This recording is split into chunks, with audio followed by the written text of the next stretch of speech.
నమస్తే అండి. నిన్న మాజీ వైసీపీ ఎమ్మెల్యే కేతిరెడ్డి గారు మాట్లాడుతూ అమరావతిలో క్వాంటమ్ వ్యాలీ పక్కన పెడితే ఆక్వా వ్యాలీ మాత్రం సాగు చేసుకోవచ్చు అని చెప్పేసి మాట్లాడుతూ ఉన్నారు. అమరావతి రైతుగా ఏ విధంగా చూస్తారండి మీ వ్యాఖ్యలు? జై అమరావతి, జై ఆంధ్రప్రదేశ్ అండి. అసలు అనంతపురం మాజీ ఎమ్మెల్యే గారు వచ్చి అమరావతిలో మాట్లాడటానికి ఆయనకి ఏం హక్కు ఉందండి? వాళ్ళు అనంతపురంలో రైతులు ఏమైనా ఇబ్బంది పడుతున్నారా, లేకపోతే అక్కడ ఏమైనా సమస్యలు ఉన్నాయా, అక్కడ ఆయన పరిష్కారం చూసుకోవాలి. కానీ తాడేపల్లి క్యాంప్ ఆఫీస్కి వచ్చి మరి ఇక్కడ అమరావతిలో ఏదో జరిగిపోతుందని చెప్పి మాట్లాడుతున్నాడు. వీళ్ళందరికీ ఇంకా బుద్ధి రాలేదనుకుంటా. ఆంధ్రప్రదేశ్ ప్రజలు 19లో అమరావతిని ఏకైక రాజధానిగా ఉంచుతామని చెప్పి గెలిపించి అధికారంలోకి వచ్చిన తర్వాత 3 రాజధానులు అని చెప్పి 5 సంవత్సరాలు ఏడిపించారు మమ్మల్ని, రాష్ట్రంలో ఉన్న ప్రజలందరినీ కూడా. మరి వారి పరిపాలన చూసి మరి మంచి అభివృద్ధికరమైన పరిపాలన ఇచ్చారు కాబట్టి వారికి 11 సీట్లు ఇచ్చి ప్రజలు ఆశీర్వదించారు. కనీసం ప్రతిపక్ష స్థానం కూడా లేకుండా. మరి ఇంకా కూడా వారికి బుద్ధి రాకుండా మరి వారి ఇష్టం వచ్చినట్టు మాట్లాడుతూ బూతులు మాట్లాడుతూ రప్ప నరుకుతూ ఉంటారు. మరి మా కోట్లేసి మరి మళ్ళీ 2029లో మేము గెలిస్తే మళ్ళీ ఏదో సినిమా చూపిస్తూ ఉంటున్నారు. మరి మీరు ప్రజలందరికీ ఏమైనా నేర్పేది? మీరు ఏదైనా సమస్య మీద ఉంటే మాట్లాడితే మేము ఇది అభివృద్ధి చేస్తాము, బాబు గారు ఇది చేయట్లేదు, మేము వస్తే ఇది చేస్తాము అని చెప్పి ప్రజలను ఒప్పించి మీరు మళ్ళీ ఏమైనా ప్రజల మనసులు గెలుచుకొని నమ్మకం తెచ్చుకొని మీరు ఓట్లు వేయించుకొని గెలవాలి అని చెప్పి ఆయన ఏదో పని చేస్తున్నాడు. ఆయన అమరావతిని ఏకైక రాజధానికి అని చెప్పి 14 నుంచి ఇప్పుడు కూడా ఆయన ఒకే స్టాండ్ మీద నిలబడ్డాడు. మీరే ఎప్పుడు ఎన్నికలు వచ్చినా కానీ ఏదో ఒక యాసం వేస్తూ మరి రాష్ట్రంలోని ప్రజలందరినీ మభ్యపెడుతూ మీ పార్టీ పుట్టింది అబద్ధాల మీద, అబద్ధాలనే ప్రచారం చేస్తే ఇంకా ప్రజలను మభ్యపెట్టాలంటే అది ప్రజలు నమ్మే పరిస్థితి లేదు. 2019లో అంటే ఒక ఛాన్స్ అన్నారు, ఒక ఛాన్స్ ఇచ్చారు, ప్రజలు నమ్మారు. మీరు చెప్పినవన్నీ నిజమేనేమోనని చెప్పి బాబు గారు ఏం చేయట్లేదేమో, మీరు వచ్చేదో పగలు చేస్తారని చెప్పి మీకు అధికారం ఇస్తే 151 సీట్లు ఇస్తే 151 సీట్లు ఇస్తే మీరు ఏం చేశారు?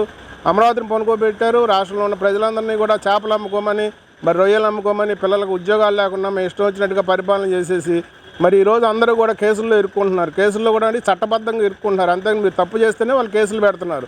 మిమ్మల్ని ఏం అనవసరంగా వాళ్ళు ఏం కేసుల్లో పెడతలేదు కదా. మరి గౌరవ హైకోర్టు వారు కానీ గౌరవ సుప్రీంకోర్టు వారు కానీ మీకు ముందస్తు బెయిల్ ఎందుకు ఇవ్వట్లేదు? మరి వాళ్ళు పెట్టిన కేసుల్లో న్యాయం ఉంది కాబట్టి మీకు ముందస్తు బెయిల్ ఇవ్వట్లేదు. మరి మీరు తప్పులు చేసి మరి మీరు అధికారంలో ఉన్నప్పుడు తప్పులు చేసి మరి ఇప్పుడు చట్ట ప్రకారం వాళ్ళు శిక్ష చేస్తుంటే వాళ్ళు ఏదో మమ్మల్ని ఇది చేస్తున్నారు, అది చేస్తున్నారు, రాసి రంపాన పెడుతున్నారు, వాళ్ళు రాష్ట్రంలో పరిపాలన చూడకుండా కేవలం మమ్మల్ని కేసుల్లో పెడతానికే వాళ్ళు పరిపాలన చేస్తున్నారు మాట్లాడతారు. ప్రజలు ఎవరు అట్లా అనుకోవట్లేదు. మీ మీద ఏం సానుభూతి లేదు. మీరు చేసిన తప్పులన్నిటికీ కూడా శిక్ష అనుభవించాల్సిందే. మరి అమరావతిలో క్వాంటమ్ వ్యాలీ వస్తుందని చెప్పి మీరు ఏదో ఇక్కడ చేపల మార్కెట్ లాగా అమ్ముకుంటే చిన్న చేపలు తెచ్చి పెంచితే రేపు పెద్ద అయిన తర్వాత పెద్ద చేపలు అమ్ముకోవచ్చు అని మీరు మాట్లాడుతున్నారు. గతంలో చంద్రబాబు నాయుడు గారు కూడా హైదరాబాద్లో హైటెక్ సిటీ కట్టేటప్పుడు అందరూ ఇట్లాగే ఎగతాలు చేశారు. అక్కడ కొండల్లో గుట్టల్లో కట్టారు, అక్కడ ఏం అభివృద్ధి అవుతుంది, అక్కడ ఏమి ఆదాయం వస్తుందని చెప్పారు. మరి ఈరోజు హైదరాబాద్కి సైబరాబాద్ అనే నిర్మాణం మరి హైటెక్ సిటీ కట్టిన తర్వాతే వచ్చింది. మరి అక్కడ ఉన్న ఆదాయం అంతా కూడా హైదరాబాద్ నుంచి సైబరాబాద్ నుంచే వస్తుంది. మరి అదే తెలంగాణలో ఉన్న జిల్లాలందరికీ కూడా పంచితే అక్కడ ప్రభుత్వం ఏ నాయకుడు వచ్చినా ఏ ముఖ్యమంత్రి అయినా సరే దాన్ని కంటిన్యూషన్ చేశారు కాబట్టి హైదరాబాద్కి ఆదాయం వస్తుంది. అట్లాగే మీరు కూడా మరి 2014 నుంచి 19 దాకా బాబు గారు చేసిన అమరావతిని మీరు కూడా డెవలప్మెంట్ చేసినట్టయితే మీకు కూడా మళ్ళీ 2024 కూడా మీకు కూడా మిమ్మల్ని గెలిపించేవాళ్ళేమో. అంటే ఇక్కడ చంద్రబాబు నాయుడు గారు అమరావతిని చేపల చెరువులా చేసేసారు అని చెప్పేసి కూడా పెద్ద ఎత్తున వైసీపీ నాయకులు ఆరోపణలు చేస్తున్నారు. మేము ఒక్కటే చెప్తున్నామండి, వీళ్ళకి సమాధానం చెప్పాల్సిన అవసరం లేదండి. రాష్ట్రంలోని ప్రజలందరూ సమాధానం చెప్పారు. మరి రాయలసీమ సోదరులు కానీ మరి ఉత్తరాంధ్ర సోదరులు కానీ వారిని సాచిపెట్టి లెంపకాయ కొట్టి అమరావతిని ఏకైక రాజధాని చెప్పిన కూటమి ప్రభుత్వాన్ని గెలిపించి మీకు 11 సీట్లు ఇచ్చారు. మీకు ఇంకా బుద్ధి రాలేదు. ఇప్పుడు వర్షం వచ్చినప్పుడు ఏ సిటీ మునిగిపోకుండా ఉంటుందండి? ఇప్పుడు హైదరాబాద్ మునుగుతుంది, మరి చెన్నై మునుగుతుంది, బెంగళూరు మునుగుతుంది, మొన్న ఢిల్లీ కూడా మునిగింది. వీటన్నిటిని రాజధానిగా తీసేస్తారండి మీరు? చెప్పండి కేంద్ర ప్రభుత్వానికి అవన్నీ రాజధానిగా తీసేయమని చెప్పి. మరి ఇక్కడ గ్రీన్ ట్రిబ్యునల్ వాళ్ళే ఇచ్చారు, మరి తీర్పు ఇచ్చారు. 100 సంవత్సరాలు ఇక్కడ అమరావతిలో వరదలు వచ్చినా ఇది లేదని చెప్పి. ఇంకా మీరు ఎన్నిసార్లు మాట్లాడతారు? ప్రజలు మభ్య పెడతారు. మిమ్మల్ని చూస్తే ప్రజలు ఏమనుకుంటున్నారంటే ఇది లేస్తే మనిషిని కాదు అంటారు. మీరు లేచిన మనుషులు కాదు, లేకపోయినా మనుషులు కాదు. మీరు రాష్ట్రంలో ఉన్న ప్రజలకి ఏమన్నా చెప్పదలుచుకుంటే వాళ్ళ దగ్గర కూటమి ప్రభుత్వం ఏమైనా తప్పు చేస్తే ఆ తప్పులు ఎత్తి చూపండి. ప్రజలందరూ కూడా మిమ్మల్ని ఏమైనా గమనించి మీరు మంచి మాటలు మాట్లాడుతున్నారు, మరి రాష్ట్రంలో ఉన్న ప్రజలందరూ కూడా మీరు మంచి చేయాలని నమ్మితే 2029లో మీకు ఏమైనా ఓట్లు వేస్తారేమో. కానీ మీరు అనంతపురం నుంచి వచ్చి ఇక్కడ కూర్చొని ఇక్కడ వాళ్ళందరూ ఏమైపోయారు? వైసీపీ వాళ్ళందరూ మరి మీరు ఇష్టం వచ్చినట్టుగా క్వాంటమ్ వ్యాలీ ఏం లేదంటున్నారు. అదే మీరు ఇప్పుడే చూస్తూ ఉండండి, 2026 జనవరి కల్లా క్వాంటమ్ వ్యాలీ మొదలుపెట్టి బాబు గారు చూపిస్తారు. అప్పుడైనా మీకు బుద్ధి వస్తుందేమో, ప్రజలకు మంచి మాట్లాడతారేమో అని మేము కోరుకుంటున్నాం. అంటే సార్, ఒకవైపు చంద్రబాబు నాయుడు గారు కానీ అటు ఐటీ శాఖ మంత్రి లోకేష్ గారు కానీ అమరావతిలో పెట్టుబడులు పెట్టించాలి, ఖచ్చితంగా కంపెనీలు ఆకర్షించాలని చెప్పి సింగపూర్ పర్యటనలు కూడా వెళ్తూ ఉన్నారు. ఒకవైపు వైసీపీ నాయకులు ఈ విధమైన కామెంట్ చేస్తూ ఉంటే అభివృద్ధి పరంగా ముందుకెళ్ళే అవకాశం ఉంటుందంటారా? పెట్టుబడుదారులు కూడా వచ్చే అవకాశం ఉంటుందంటారా? అసలు నేను అక్కడే చెప్తున్నాను అండి. గతంలో లోలో గ్రూప్ ఆయన 2019లో ఏం చెప్పాడంటే ఇప్పుడు భవిష్యత్తులో ఎప్పుడైనా సరే మేము ఆంధ్రప్రదేశ్లో పెట్టుబడులు పెట్టమని చెప్పారండి ఆయన. కానీ ఆయన ఇప్పుడు నమ్మకం మార్చుకొని, ఆయన మాట మార్చుకొని మళ్ళీ ఇప్పుడు బాబు గారితో మాట్లాడుకున్న తర్వాత మళ్ళీ ఆయన నమ్మకం కుదిరి మళ్ళీ ఇప్పుడు లోలో గ్రూప్ వాళ్ళు ఆంధ్రప్రదేశ్లో వచ్చి పెట్టుబడులు పెడుతున్నారు.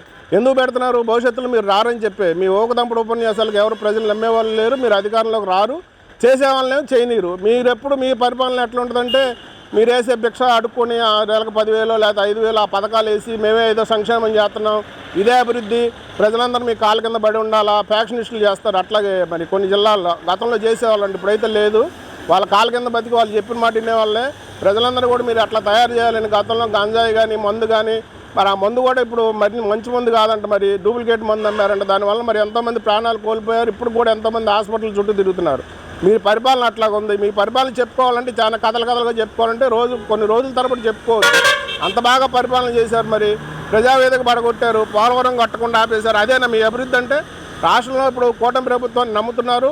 మరి పవన్ కళ్యాణ్ గారు ఎక్కడ మీటింగ్ పెట్టినా సరే 15 సంవత్సరాలు 20 సంవత్సరాలు మా కూటమి కలిసే ఉంటుందని మీకు చెప్తున్నారు. అయినా కానీ ఇంకా మీకు బుద్ధి రావట్లేదు. మీరు ఎన్ని ప్రగల్భాలు పైకినా పవన్ కళ్యాణ్ గారు ఎక్కడికి పోరు, కూటమి ప్రభుత్వంతోనే ఉంటారు. రాష్ట్రాన్ని అభివృద్ధి చేసేదాకా వాళ్ళు నిద్రపోరు. భవిష్యత్తులో అసలు 29లో మీ పార్టీ పోటీ చేసేదాకా మీకు ఎమ్మెల్యే క్యాండిడేట్లు ఉంటారో లేరో కూడా తెలియని పరిస్థితిలో మీ పార్టీ ఉంది.